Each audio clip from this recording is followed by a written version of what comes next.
নমস্কাৰ মোৰ চেনেল মাজনীছ কিচেনলৈ আপোনালোকক আকৌ এবাৰ আদৰণি জনাইছো। আজি মই এটা গোৱান ডিশ চিকেন কাফৰিয়াল বনাম। আহকচোন চাও কেনেকৈ বনাম।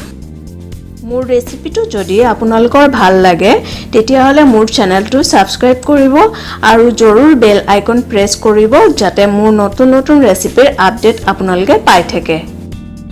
চিকেন কাফৰিয়াল বনাবৰ কাৰণে মই 250 গ্ৰাম চিকেন লৈছো, হালধি লৈছো, নিমখ লৈছো,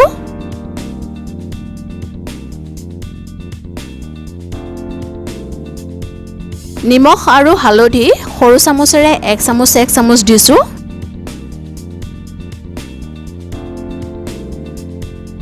এতিয়া এইখিনি ভালকে সানি 10 মিনিটৰ কাৰণে থৈ দিম।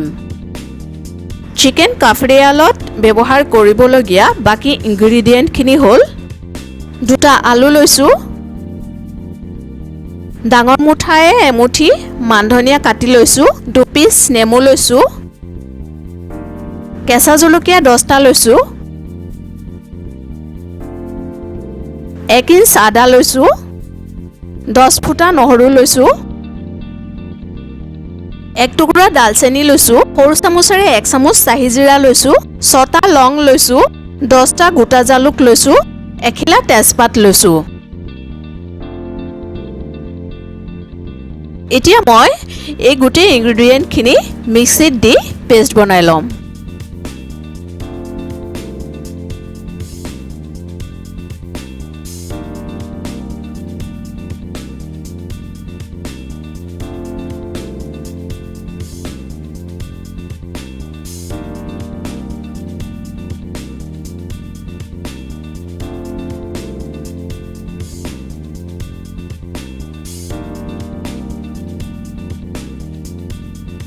এতিয়া মই এই পেষ্টটো হালধি নিমখ দি থোৱা চিকেনখিনিত ভালকে মিক্স কৰি লম।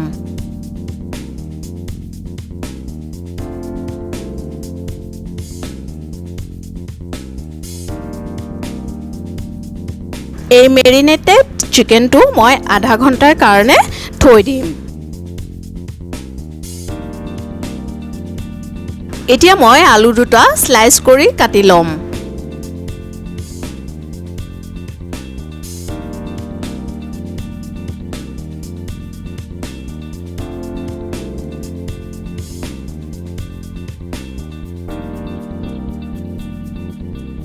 এখন কেৰাহীত তেল দি গেছত উঠাই দিছো। তেলখিনি গৰম হৈ গৈছে। এতিয়া ইয়াত মই মেৰিনেটেড চিকেনৰ পিচকিটা দি যাম।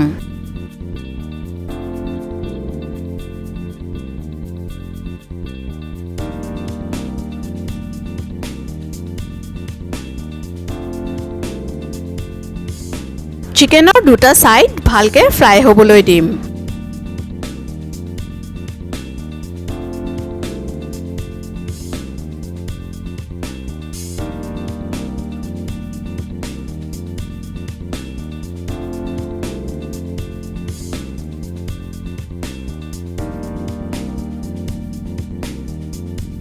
চিকেনৰ দুটা সাইড ভালকে ফ্ৰাই হৈ গৈছে।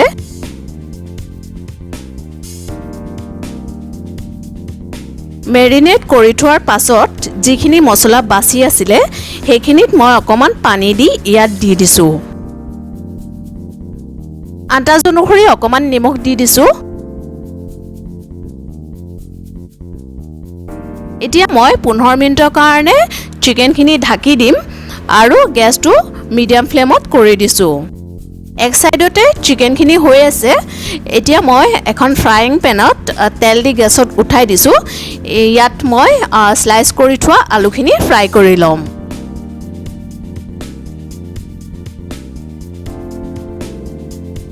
আলুটো সিজন কৰিবৰ কাৰণে মই অকমান নিমখ দি দিছো।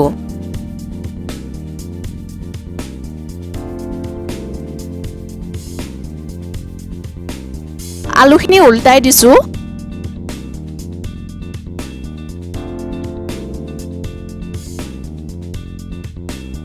আমাৰ চিকেনখিনি হৈ গৈছে।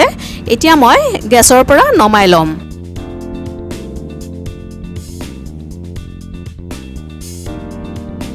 আমাৰ আলুখিনিও গোল্ডেন ব্ৰাউন হৈ গৈছে। এতিয়া এইখিনি নমাই মই প্লেটিং কৰিম।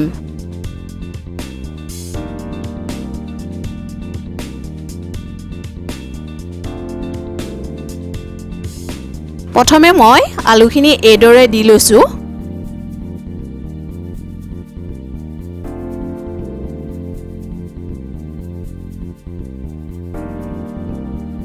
এতিয়া মাজত চিকেনৰ পিচখিনি দিম।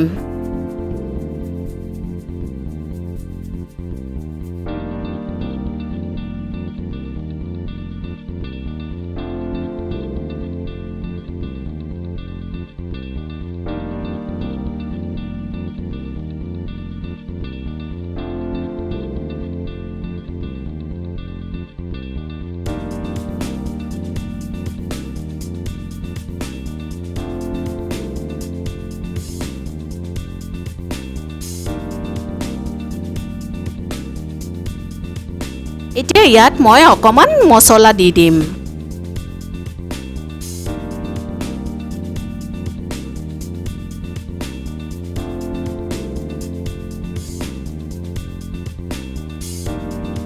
আমাৰ চিকেন কাফৰিয়াল ৰেডি।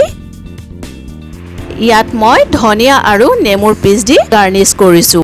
মোৰ এই ৰেচিপি আৰু ভিডিঅ' যদি আপোনালোকৰ ভাল লাগিছে তেতিয়াহ'লে লাইক কৰক, কমেণ্ট কৰক আৰু প্লিজ শ্বেয়াৰ কৰিবলৈ নাপাহৰিব।